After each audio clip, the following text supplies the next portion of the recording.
The royal drama continues to unfold after the Harry and Meghan docu-series debut last week.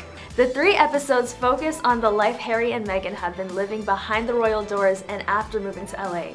As expected, a mixed bag of reviews gave us just enough tea to spill today about the top 10 rules broken in Netflix's Meghan and Harry.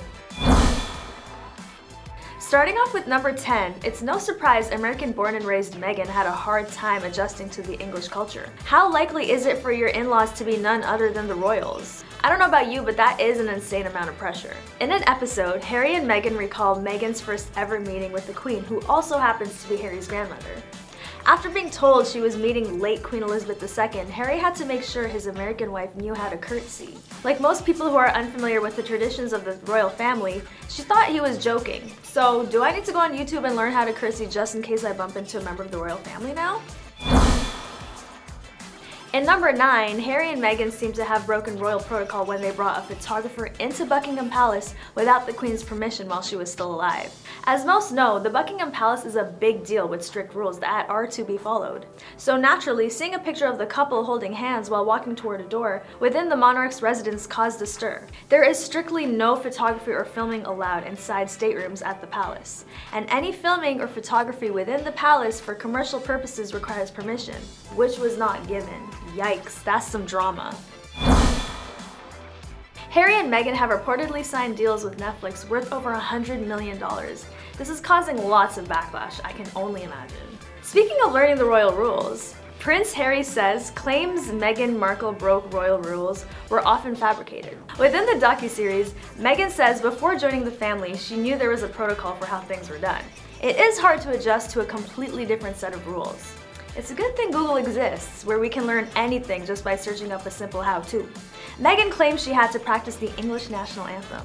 A few other things she had to learn were the kind of hats that were acceptable to wear, specific ways of sitting, do's and don'ts, and the royal wave. As exhausting as that sounds, I can only imagine how much effort it took to adopt their traditions for the family you're married into. On to number 7, when you invite family over, you hug them, right? Well, not in this case. When Meghan and Harry invited Prince William and Duchess Kate over for dinner, Meghan's actions were seen as informal. For example, walking around barefoot with ripped jeans on. She says she didn't realize the royal family's etiquette was not only observed in public, but was also carried through on in the inside. Again, for most people unfamiliar with the English culture, it might not be well known how serious formality is taken, especially within the royal family.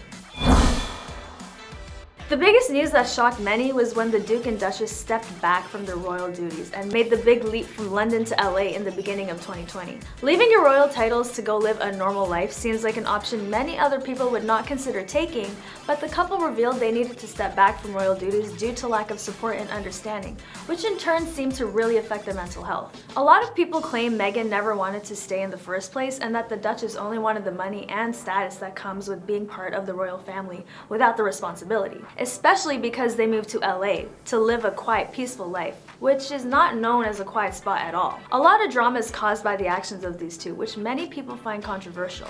What do you think? Comment below if you agree or disagree with these claims. Next, we're going to talk about Meghan giving a personal interview to speak about their personal issues. This was a surprise for a lot of people, talking about the media scrutiny and their struggles as a couple. She has done an interview for Oprah which stirred a lot of drama and caused people to call her out for lying many times during the interview. Regardless of how true it is, this couple has been bold with living their lives the way they want to, and it seems as if they will continue to, especially as they are expanding their family away from the royal palace. As a rebellious duchess, a lot of the things Meghan has been doing have definitely become a hot topic of conversation. It makes me wonder if she's doing it intentionally or just doesn't care. What do you think?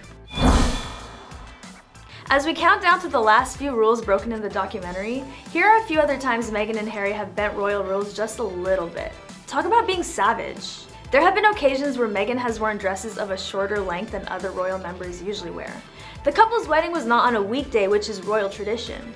While on their South African tour, the couple made a request to only be referred to as Harry and Meghan instead of as their royal titles, which, yeah, you guessed it, is definitely against royal protocols. The two of them are regularly seen showing PDAs, such as hugging and holding hands in photographs taken by paparazzi. I love how openly they are being themselves. Seems like they're really embracing their life outside of royalty. Adding to the fire, the Duke and Duchess will be suing the majority of British newspaper proprietors on various grounds. Harry is bringing phone hacking cases against both News UK, which owns The Sun and The Times, and Reach, which owns Daily Star, among other news outlets. He is also one of many individuals making serious allegations against associated newspapers, the publisher of the Daily Mail, Mail on Sunday, and Mail Online.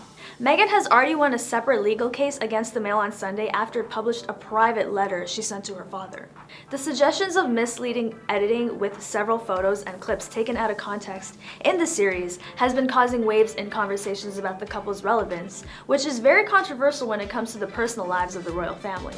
There's a leaking, but there's also planning of stories. It's a dirty game, Prince Harry is heard saying in the docu-series. When discussing matters of Harry's mom, the late Princess Diana, he also discusses his upbringing and the effect his mother and her death had on him, as well as the constant press intrusion he has faced since birth. In a move that is likely to anger his brother Prince William, the docu-series uses footage from the BBC's controversial Panorama interview with Diana. It emerged last year. The interview had been secured via fraudulent means. Earlier this year, the BBC publicly apologized to William and Harry and donated the $1.6 million it made from the interview. In response, William said, "It is my firm view that this Panorama program holds no legitimacy and should never be aired again." In the docuseries, Harry says, "I think we all now know that Diana was deceived into giving the interview, but at the same time, she spoke the truth of her experience." And finally, in number 1, the series seems to be targeted towards the American demographic. So many British followers of royalty were not pleased by the whole idea of a series being made and believe it taints the family's honor in the sense of all family matters remaining private. Well, that's all on the royal drama for this episode.